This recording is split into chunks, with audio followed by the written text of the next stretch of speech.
Now here's a video I've been meaning to record for a while. How to make everything faster. We're talking everything from your real-time OpenGL view through to your final rendering. So if you've been working in Cinema 4D and your frame rate has dropped down too low for it to work, perhaps your objects keep vanishing every time you navigate, perhaps your frame rate is just too slow and jerky for you to work with, well, we've got a lot of answers for you here.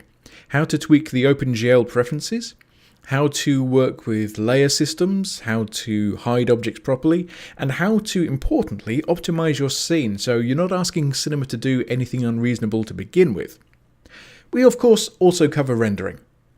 If you've been hanging around for a while waiting for global illumination renders to come out of the render system, if you've never delved properly into Cinema's physical render engine, and everything else in between, anti-aliasing settings, render settings, little tips and tricks, basically just how to get Cinema 4D rendering faster.